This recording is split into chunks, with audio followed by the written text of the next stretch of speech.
Hi, everybody. Good morning. Whoops. Forgot. That's not supposed to be there yet. You showed up early. You saw something that was supposed to be gone.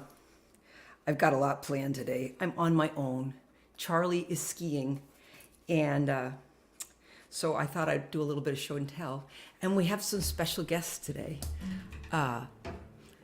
Halfway through the hour at 10:45, Cliff Eberhardt and Louise Mosry Coombs are going to join us, and I'm really excited about that. Hi, Steve Verona. Hi, Janet Peterson. So I'm just going to do two songs before we have Cliff and Louise join us, and I decided we'd have some show and tell. So I brought my Barbie out from the basement. In the early 2000s, I was doing a one-woman show. Hi, Barb Scott. Hi, Kim Wallach. Carrie. Hi, Carrie. Nice to see you. I was doing a one-woman show called The Pomegranate Seed. And hi, Kathy Marzik. And the show was for about women with eating disorders. And I took it around to colleges, and I did it for a while until I got too old to really be somebody they could relate to. Hi, Terry St. James. Nice to see you. Hi, Louise. Hi, Steve Edelman. And but I thought I'd do two songs from it today because we don't have Charlie, and I thought you needed a second human being here. So Barbie's here. So this Barbie was made by my partner, Tia Ritchie. It's anatomically, scale-wise, it's exactly a Barbie. He put a Barbie on a piece of graph paper. And so this is Barbie. And in the show, I would say, if you make Barbie into a real woman, she's 7 feet tall. And I made this one shorter so you could see her. But if I actually extend her to be 7 feet tall, I think this will work. She goes up here. Hold on. And so she's this tall. This is anatomically what Barbie would be. I'm 5'5". So that's why we made her exactly 7 feet tall. So if you make Barbie into a real woman, as I would say in the show, she's 7 feet tall. Her legs are 5 feet long. And she has a size 3 shoe. She's incapable of standing upright or walking. And she has, hi Mark Bradford, hi Raleigh Brown, hi Claude, hi Kathy Bowker, hi Warren Bendler, hi Steve Longo, hi Steve Edelman. And she has the most amazing breasts. And I'm going to show you later how TR made all this stuff so I could travel with it. The breasts, they deassemble. They can be screwed into just one thing. Hi Lauren Payne, hi Judy Abbey, hi Roland Tech. That's a lot of plastic woman. She's corrugated, she's tin. Hi Linda, hi Rita, hi Barry Kazendorf. Oh, Barry might have an Oreo Barbie. So I posted Oreo Barbie on my page this morning because I couldn't find her. She was one of my props. So before I do this song, I would often say the average American woman is 5'4" and she weighs 144 pounds. The average American model is 5'11" and she weighs 117. And Kathy Marzik saying, many years ago after hearing your Barbie song, some of my students created a model and a description for our school science fair. Awesome. Hi, David Nelson. Hi, Diane Lansing. So I'll be here next to Barbie. Let's see, which way do I go? I go this way. Okay. This is an open letter to the Mattel Corporation about a more realistic Barbie. Dear Mattel, I'm writing you this letter. I have some ideas on how to make Barbie better. So in this envelope I have enclosed a list on how to make Barbie more like women who really exist. So let's make a Barbie who always has to pee, with a body succumbing to gravity. Let's give her some problems with water retention and fantasies she will not mention. Some facial hair and sensible shoes and feet big enough she could really use. You built Barbie a front end, it's really quite impressive, but it's hard to think of nursing with something so aggressive. And while we're on the subject, who could ever pretend there's anything natural about Barbie's rear end? Hi, Charlie Bryant. The kids are gonna ask sooner or later, so let's give Barbie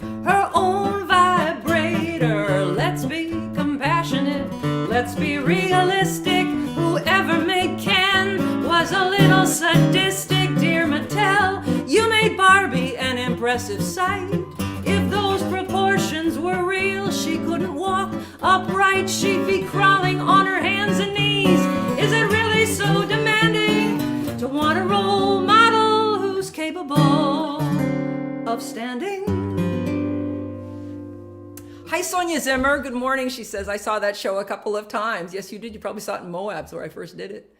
Who else is here I haven't said hello to? Retta Wouk. Hi. I'm going to disassemble the boobies now for you. Hi, Janet W. Nice to see you all the way from Brussels. Janet says, I wouldn't give what I wouldn't give for a figure like that, and the pointy boobs are so sexy.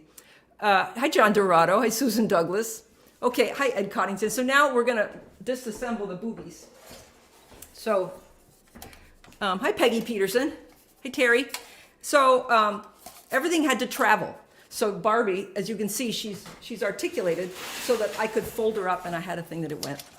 And the boobs, there was more than one set of boobs, but these are the ones that I could find in the basement this morning. Because when we moved everything. So let me do this back here where you can see this. So they're going to come apart. TR was really pretty brilliant about this. The entire show fit into a large LL Bean roll-on roller bag. And so you just do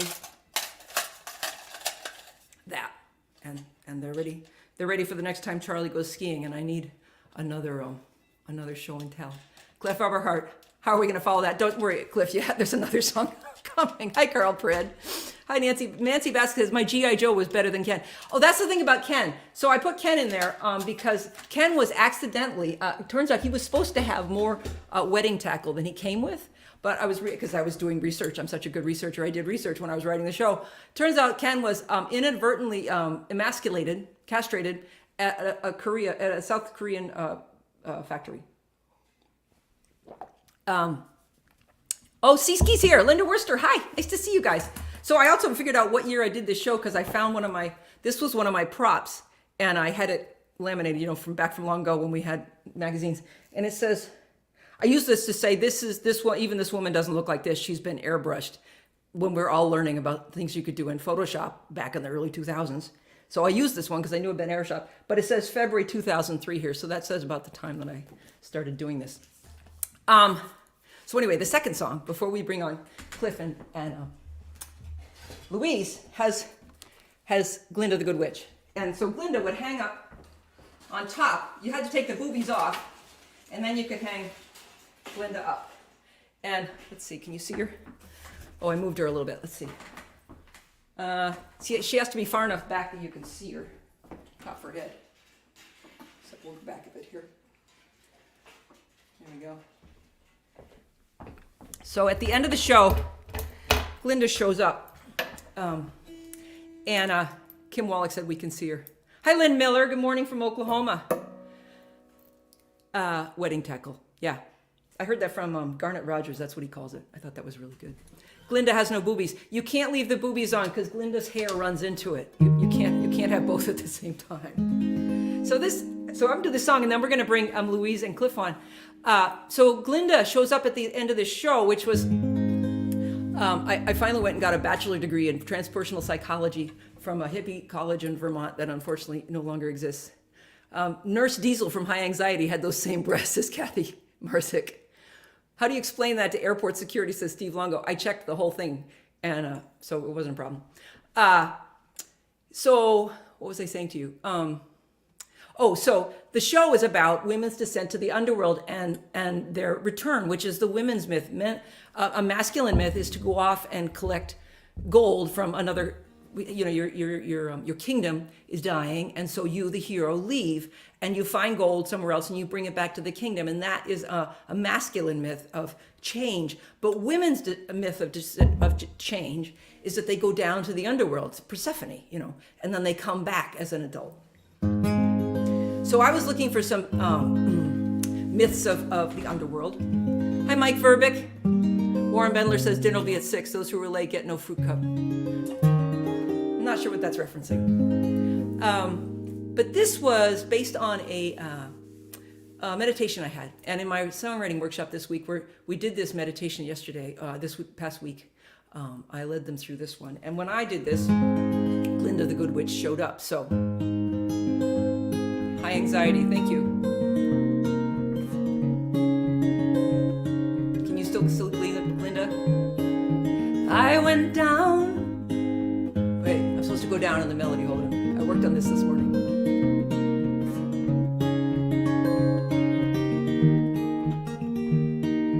I went down to the roots of a tree where I have lately gone searching for home. Down a spiraling stair, a dark cave at the bottom where the truth is sometimes shown. The room was filled with raging women, 10 feet tall with snakes in their hair. Unconscious, unlovely, unholy, the Furies, the goddesses of nightmare.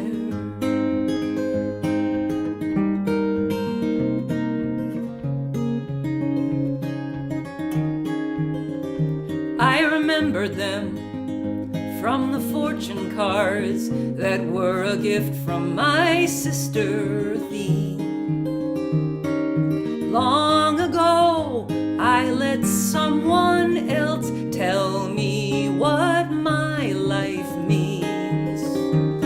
The Furies, they came to torment me for the hope that I let die. Your fate is just your destiny when you do not try. So I look into the Furies' fiery eyes and I ask them, what are your demands? And that's when I notice they're just puppets on strings held by a woman's two hands. She was standing there waiting in her dress that glittered and her silver crown that shined. I said, what are you doing here? And she said, I have been here behind the Furies all the time. And the lions, the tigers, and the bears, they don't always look the same. And there's more ways over the rainbow than just sorrow, loss, and pain. I'm just here to remind you of what you've always known. Remember what I told Dorothy, you can always go home.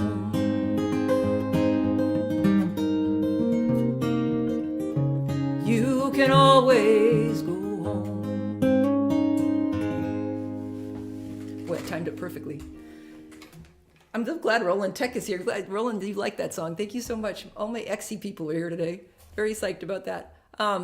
Kathy Marzik sent some black hearts. Okay, guys, thank you for listening to me. And now we have this super cool thing. I've been wanting to figure out how we can have guests. And Cliff Eberhardt and Louise Mosry Combs have agreed to be the guinea pig. And they are fabulous songwriters. They live in Western Mass. They'll both tell you that they're heading out on tour soon. Cliff is part of the Honor Winners Night Tour that's starting out. I hope you'll check it out. It's some of my favorite songwriters in there. Susie Allen, thank you. Mary Williston, thank you so much. Lauren Payne, me too. Thanks so much. And what we're going to do is I'm going to introduce them and they're going to show up on this screen and I'm going to have to mute myself because we had trouble with echo cancellation yesterday and we haven't quite worked that one out. So Cliff and Louise, I'd like you to welcome Cliff and Louise to our live stream. There they are. Hi guys. Okay, I'm going to mute so you can say hi. Okay, Hi. we're saying hi. Hi, Cozy.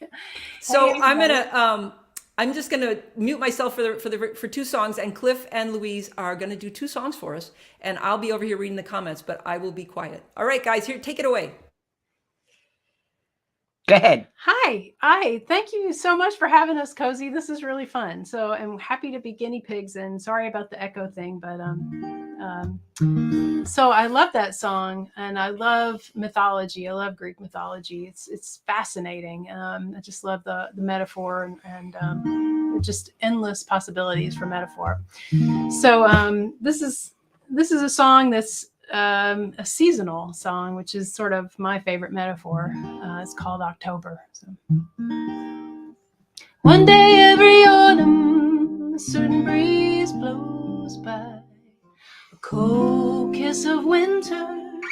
In a clear blue sky, a whisper, a warning, a shot across the bow. It's the turning of the world going around. October in New England, leaves falling right on time. Every view like a painting, every breeze a baby sigh. You will never be mine. Summer's giving up for lovers, one petal at a time. And maybe love is overrated, says my second glass of wine. You will never be mine. Oh, I saw an ad in the paper, gave me a wedding dress for sale, never used. Sunday crossword sits unfinished, with winter close behind. Oh, honey, we were never overrated, says my third glass of wine. You will never be mine.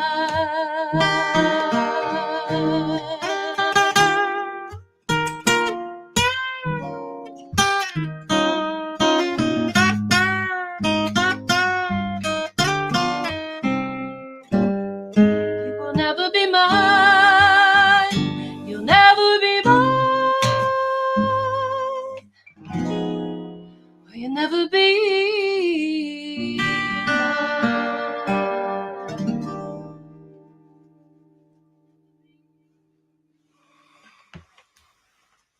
Cozy, I wanted to tell you that I was on a plane with the Washington, D.C. women's basketball team, and I had to get out of my seat to let one of them into my row, and she was 7 feet tall. And I said, I feel like I'm half the man I used to be. So.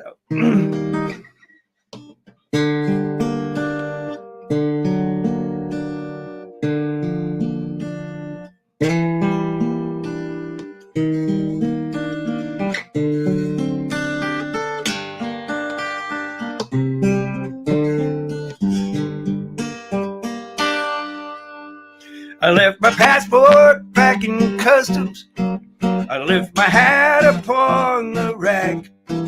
I left my phone in my hotel room, and it's never coming back. Now all my things belong to others. There's no such phrase as lost and find. I'm getting sentimental for all the things I left behind. She was beautiful this morning. She was sharper than a knife. She vowed she would be faithful, though we were never man and wife. She always stood beside me. She never was unkind. Now someone else is making love to all the things I left behind.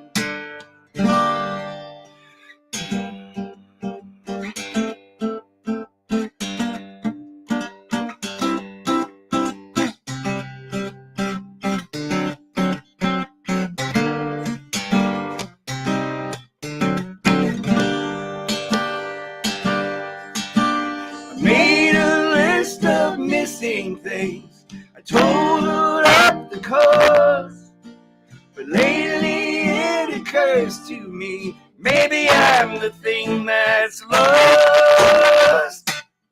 I left my past in my subconscious. What we forget we soon regret. I left my heart in San Francisco, just like all the rest. Now did you look before you left? I wish there was a sign. Now I'm making my apologies for all the things I left behind. We all want a second look for all the things we left behind.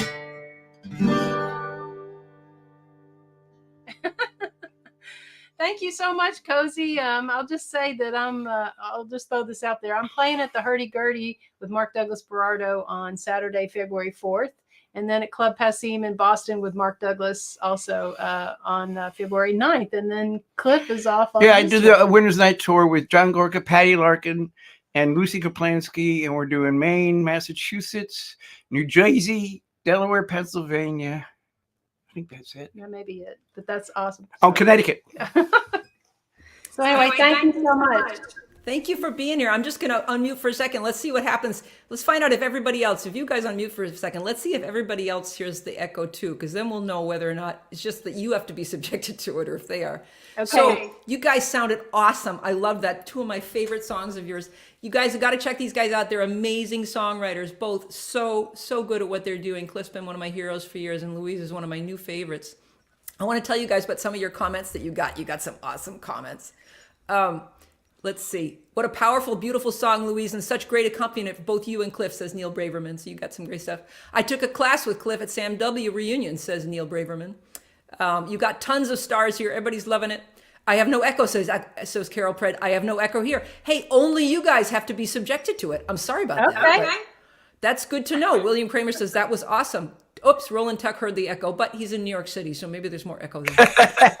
So I want to thank you guys for being here. I want to tell everybody, check out the On a Winter's Night tour. See if you can get to Passim to see Louise. She's fabulous. These guys are great, and maybe we can convince them to do their own live stream this way occasionally. You guys do sometimes, don't you? I do them rarely. She does them pretty regularly. I try to do them every 6 weeks or so, but yeah. Okay, so people can go to your Facebook page and see that? Indeed. Okay, great. Both Cliff Eberhardt, Louise Mosry-Coombe. For any people who show up late, you can see it again. It'll be on my. Okay, and here's some more echoes. Okay, the echo's showing up a little bit. Okay, I'm gonna. You guys will have to leave on your own, but thank you for being here. We'll do it again. Bye. All right. Let's see. Maybe I have to get rid of you. I remove you. Okay, I removed him. There we go. Now echo from the Cliff Louise size. Okay. And I know they were overloading. I could see that Steve was messaging me then. But I was afraid if I went to the Facebook page, they weren't overloading much. Don't worry, Cliff and Louise. I was afraid if I went to the Facebook page where I could see that Steve was messaging me that I might inadvertently turn off the stream. I didn't know how. So, hi, John Andy Morris. Yeah, love the special guest. Kathy Bowker says they're great. So I want to do one more song because it turns out we have some time. I didn't know those guys were so, they're great. We're going to have to try and do a show for them sometime. I thought I'd do one more song from the Pomegranate Seed that Charlie and I don't do it. So, so there's a lot of, what would you say, major figures.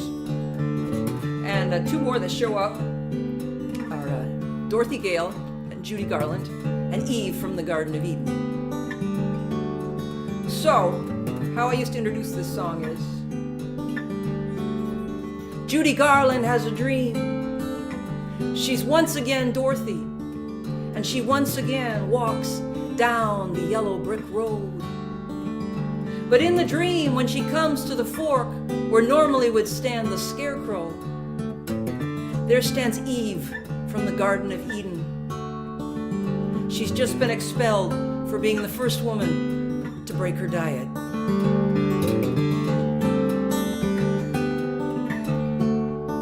Dorothy met Eve at a fork in the yellow brick road. She said, I'm going to see the wizard, I hear he's great. Eve said, I've met him, and whatever you do, just don't tell him what you ate.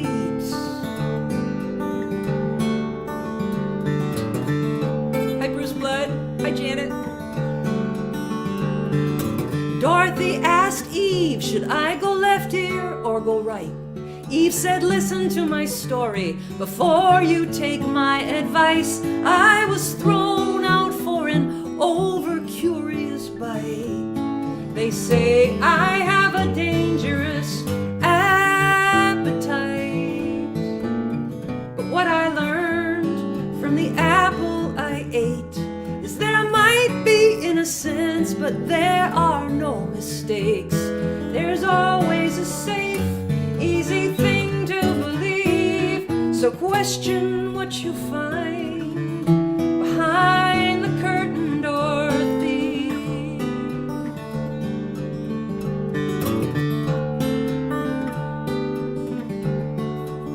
Dorothy said, I'm just looking for the happy ending. Eve said Hollywood was always good at pretending. But when the movie is over and Dorothy, you disappear, Judy will be left with all her fears. Poor Judy, her happy endings riddled with doubt. She ate the wrong thing and she got thrown out. The end of the rainbow had nowhere to hide. Judy looked behind the curtain. She did not survive.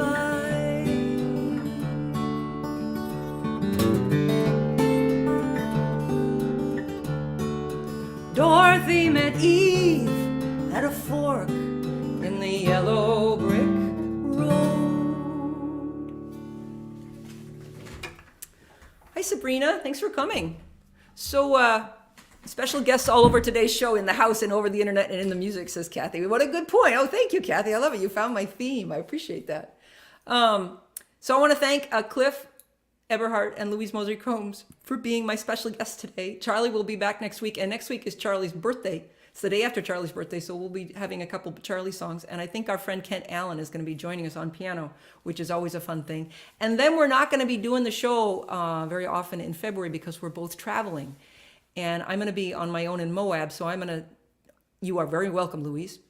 So I'm going to be doing the show a couple times alone, and if this guest thing works, I might have more guests during February, but I'm going to be traveling. And Charlie will be in Montana skiing, so we'll be separate. So for February, our shows will be a little spotty, but next week we're going to go out with a bang with our friend Kent Allen. I want to thank you all for coming. Terry St. James says, songs and cake. Kim Wallach, love that song. Thank you. Thank you, Neil. Brilliant show, Cozy. Thank you so much. Susan Douglas, I never heard that one. Beautiful song. Thank you. Scott Katz, hi, nice to see you. I want to thank you all for being here. Cliff and Louise did not mention it, but I certainly have PayPal and Venmo if you would like to contribute to their cat food fund. They have a 23-year-old cat who I saw yesterday. Beautiful cat. And I want to remind you that Raleigh will be doing a show tomorrow at 3 and then at Sunday at 10:30. And we'll be back next Tuesday. And then we'll be gone for a while. I'll show you. I just have one more, just because I have a second. Here's one, the last. Let's see if it'll stay.